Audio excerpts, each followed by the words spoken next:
Mesdames, Messieurs, mes chers amis, puisque désormais cette rencontre est traditionnelle et quand on voit les gens de temps en temps, on peut les appeler ses amis, surtout quand on a d'excellentes relations avec eux.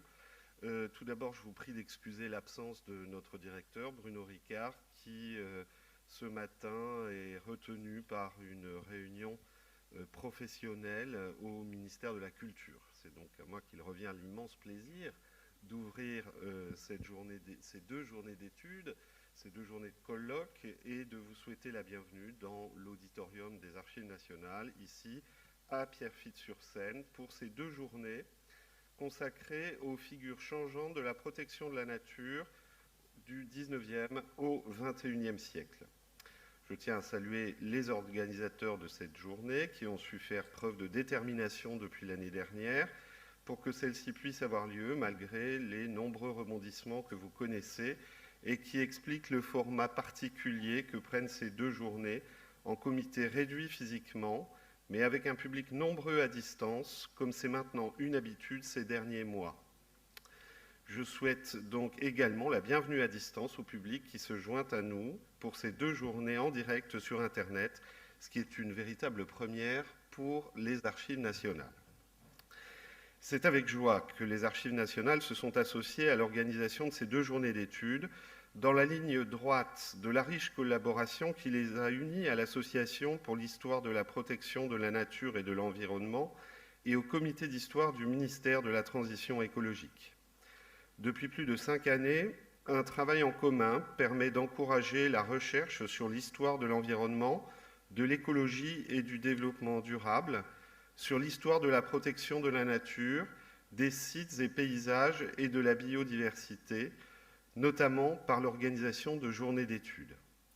Le lien entre les Archives nationales et la HPNE et ses partenaires conduit à faire connaître et avancer la recherche sur ces thèmes, mais elle permet également de constituer un riche matériau pour l'histoire à partir des sources privées et publiques.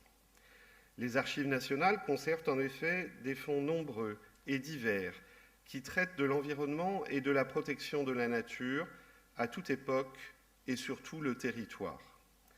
Ces archives sont celles de l'administration, mais aussi, grâce à la collaboration efficace des archivistes de l'administration centrale, des Archives nationales et de la HPNE, celle d'associations dont on sait le rôle si important pour la protection de l'environnement.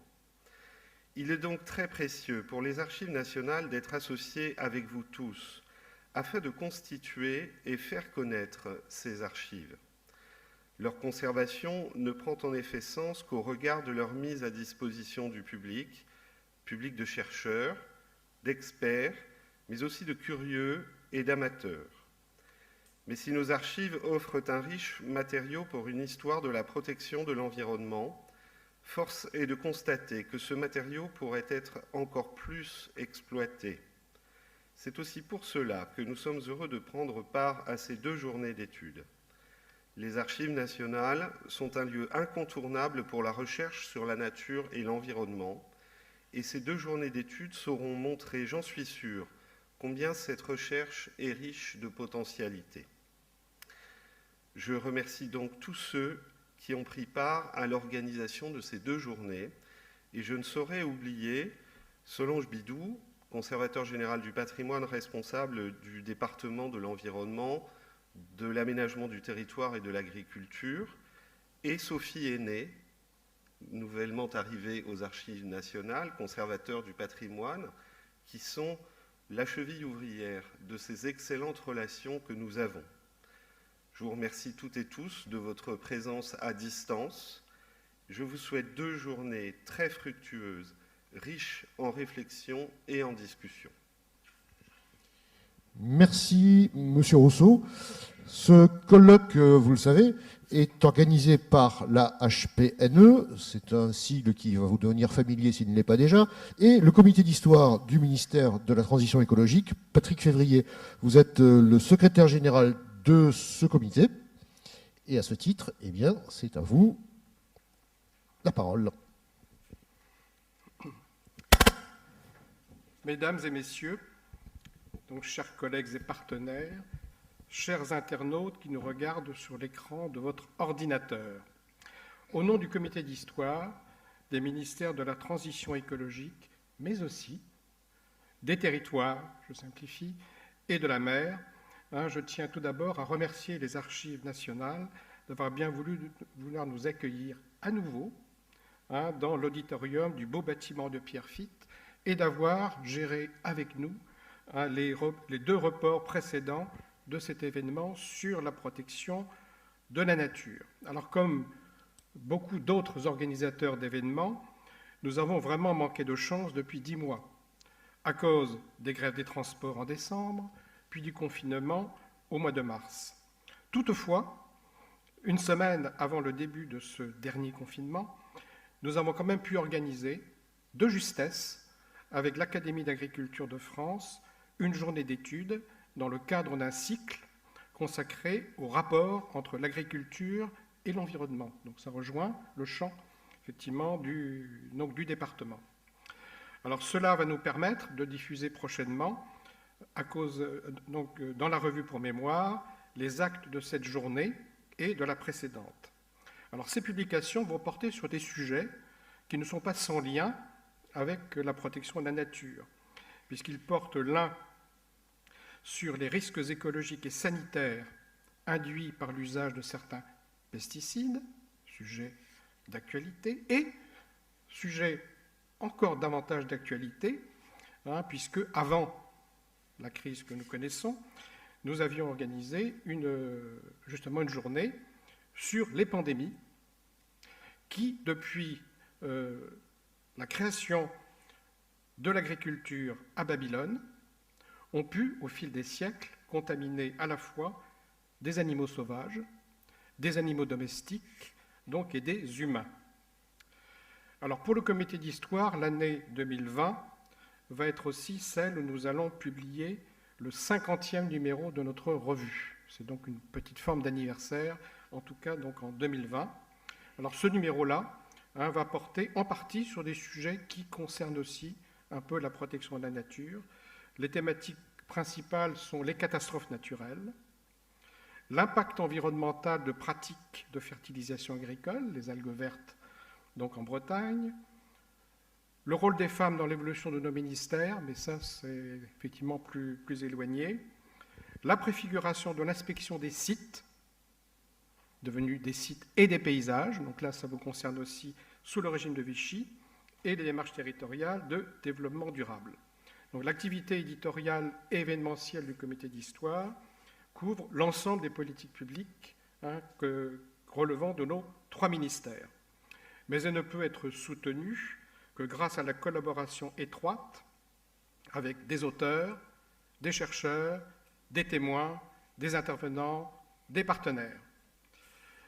Les 2 journées qui nous réunissent aujourd'hui et demain, physiquement ou virtuellement, sont l'une des nombreuses manifestations qui ont accompagné depuis 10 ans notre fécond partenariat avec l'Association pour l'histoire de la protection de la nature et de l'environnement et son président Henri Jaffeux qui va s'exprimer donc juste après moi.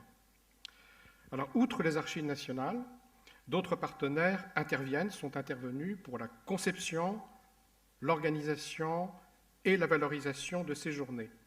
C'est le cas, par exemple, du comité scientifique qui a organisé l'appel à communication, de la Direction générale de l'aménagement, du logement et de la nature pour son précieux financement qui nous a permis concrètement d'organiser les 2 journées d'aujourd'hui, de l'Agence Nature pour le soutien donc au dispositif numérique hybride mis en place et qui, j'en suis certain, va fonctionner parfaitement, des presses universitaires de Rennes, Dieu vous entende.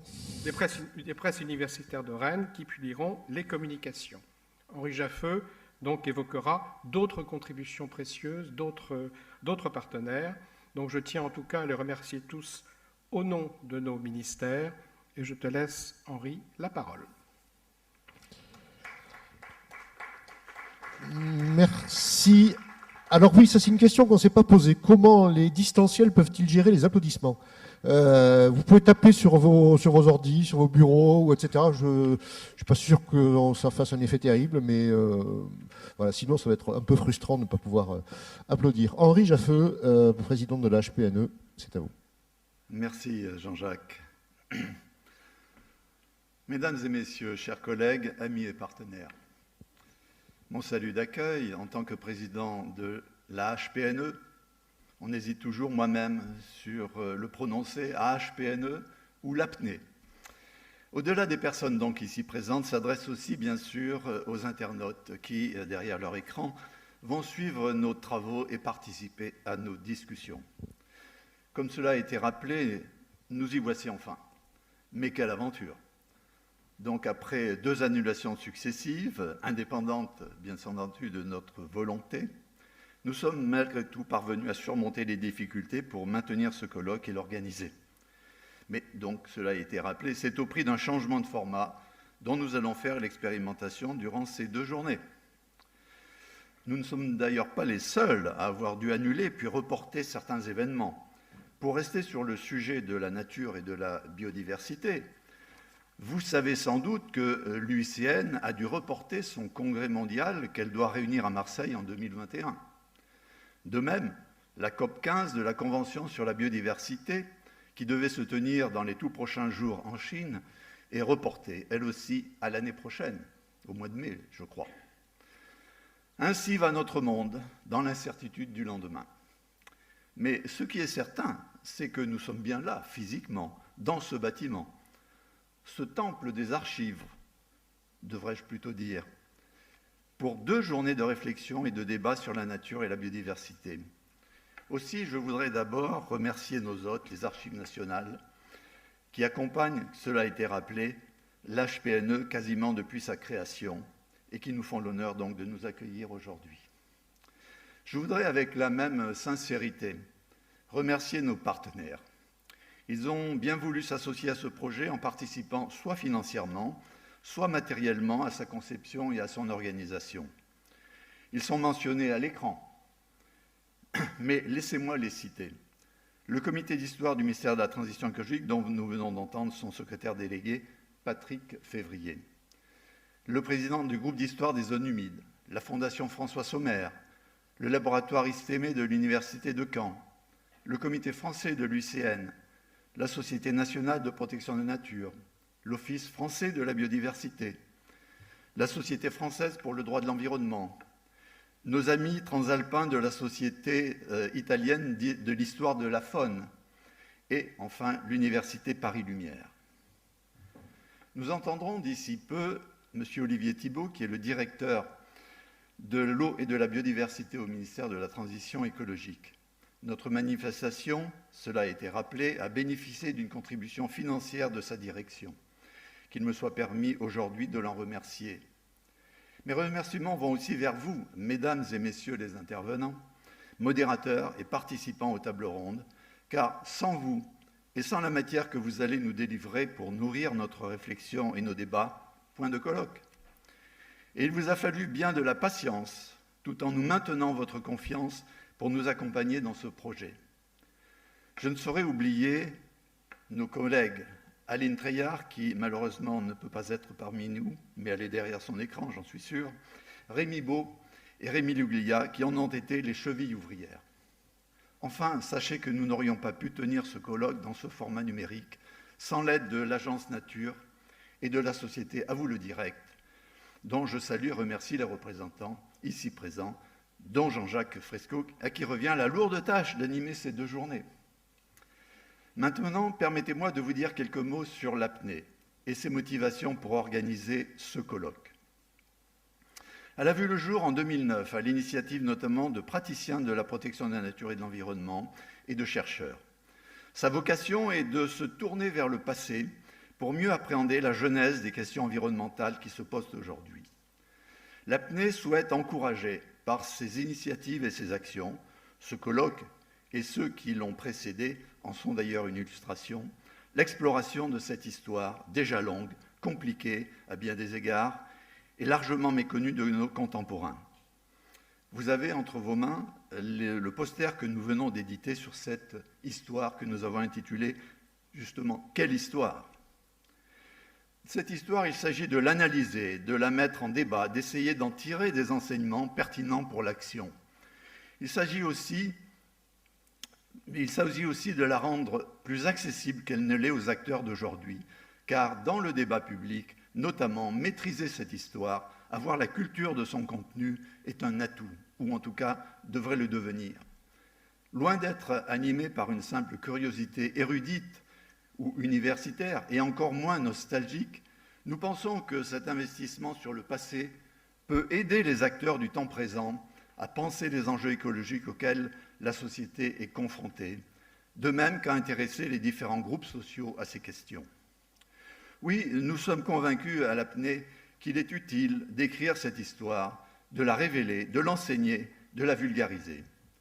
Du chercheur à l'enseignant, du militant au décideur, du journaliste au citoyen, chacun pourrait en tirer le meilleur profit. Notre slogan n'est-il pas « La protection de la nature et de l'environnement a une histoire, écrivons-la ensemble ».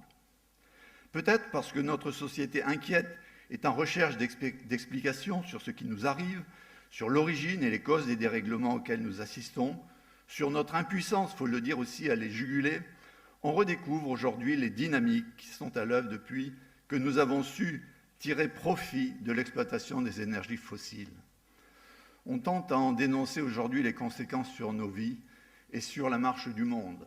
Elles nous ont en effet dotés d'une telle puissance que nous modifions l'évolution de la planète de manière irréversible dans certains cas. Je crois que nous pouvons faire l'observation que cet intérêt porté au rapport que nous avons entretenu avec la nature et avec notre environnement progresse, de même que la connaissance du passé de sa protection. Des chercheurs et des travaux scientifiques s'y consacrent désormais et interrogent différents volets et différentes dimensions de cette histoire. On ne compte plus les ouvrages, magazines, émissions de radio et de télévision qui s'en font l'écho. Ces travaux nous permettent aussi de redécouvrir les personnalités et pionniers de sa protection qui alertèrent à différentes époques sur les dangers encourus et qui pensaient différemment les rapports que l'homme devrait entretenir avec la nature et avec l'exploitation sans limite de ses ressources, telles que prônées en France à l'époque, par exemple, par le saint-simonisme du XIXe siècle. Je voudrais en citer un certain nombre de ces alerteurs.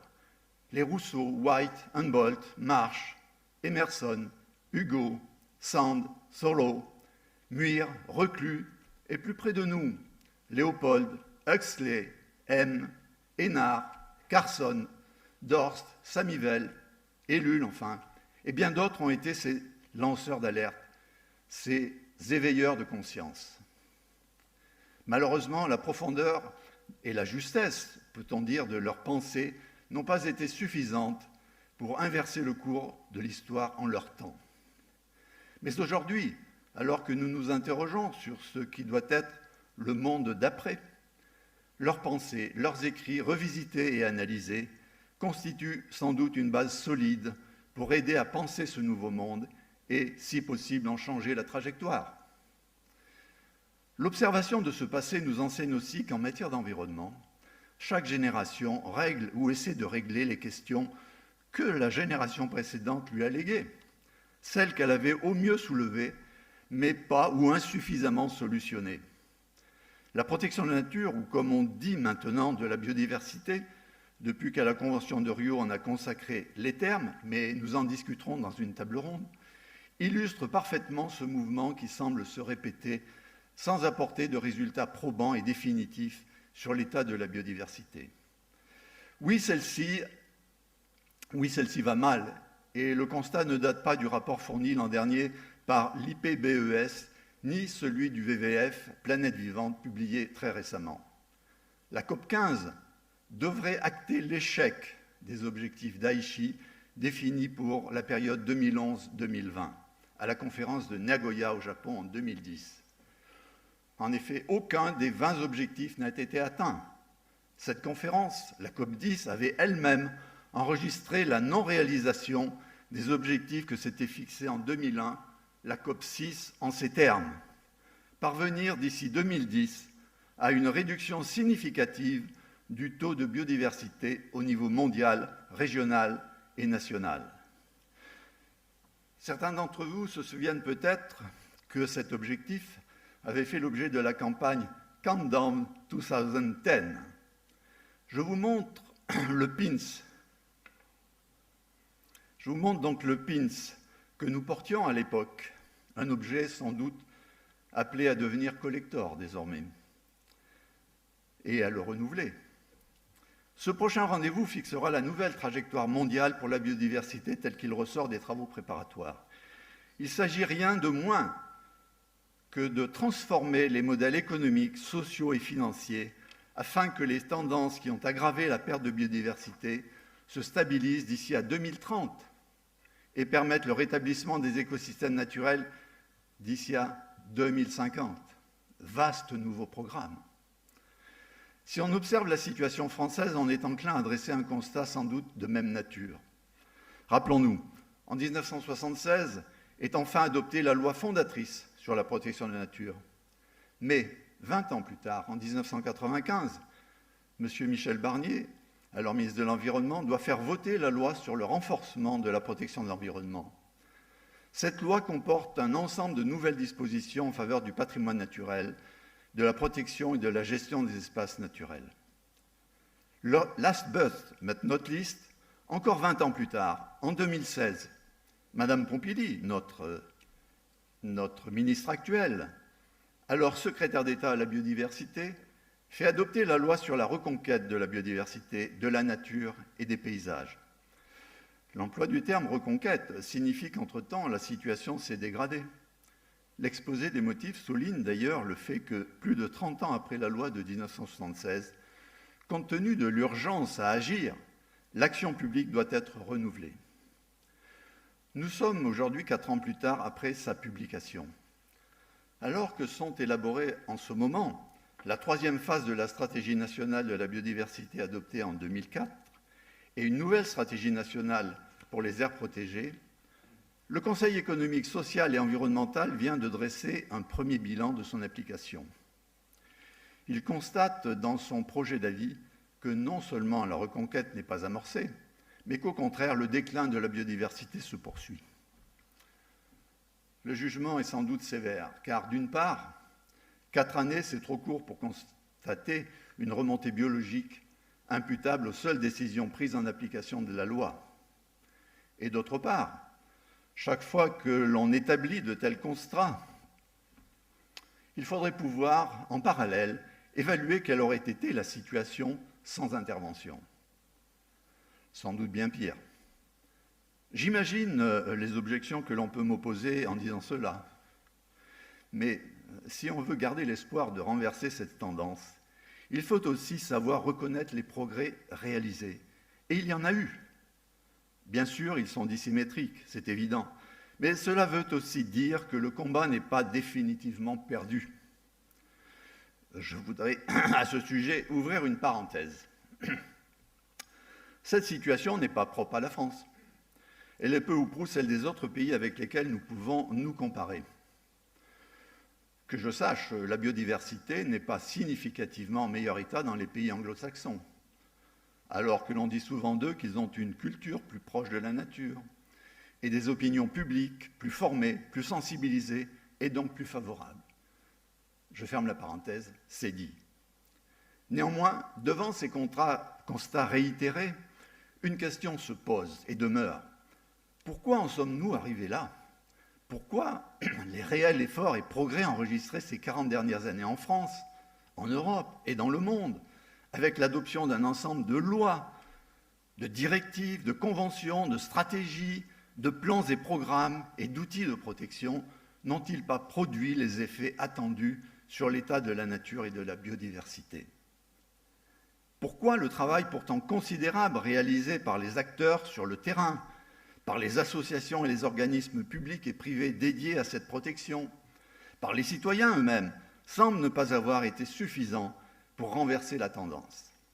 Les réponses à ces questions, parce qu'il n'y en a pas qu'une, interrogent notamment le fait que notre législation nationale, mais c'est aussi vrai des conventions internationales, à la différence notable des directives européennes, ont fixé des obligations de moyens et non de résultats. Elles questionnent aussi la place et le rôle dévolus aux espaces et aux espèces protégées dans les politiques de la nature et de la protection de la biodiversité. Ne sommes-nous pas conduits à faire le constat que ces politiques et les moyens qui sont allés avec ont davantage porté sur les espèces et les espèces remarquables, délaissant la nature dite ordinaire? Parce que rare et exceptionnel, il en est fait paru légitime de les protéger avec des outils dédiés et avec le moins de concessions possibles aux activités humaines. L'une des conséquences de ce choix n'a-t-elle pas été de laisser les autres composantes de la biodiversité, les plus nombreuses, subir de plein fouet les pressions humaines au sein de territoires toujours plus intensément aménagés, exploités et compartimentés, sans non plus reconnaître les aménités et les services que cette biodiversité, que l'on pourrait aussi qualifier d'ordinaire, rend chaque jour et gratuitement à la société. Une telle vision binaire de la nature renvoie à la question: quelle nature et quelle biodiversité voulons-nous protéger et avec quels moyens?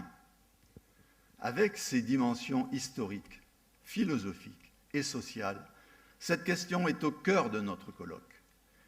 Et nous commencerons d'ailleurs, n'est-ce pas, Raphaël, à écouter ce que tu as à nous en dire dans ta conférence inaugurale. Je vous souhaite un très bon colloque. Merci. Merci Henri Jaffeux. Je le redis à toutes celles et à tous ceux qui sont avec nous de l'autre côté de leur écran. Ils peuvent intervenir à tout moment, y compris sur les propos solennels et présidentiels que vient de tenir Henri Jaffeux. Toutes les questions et toutes les interventions, les remarques, y compris les contestations, leur seront retransmises.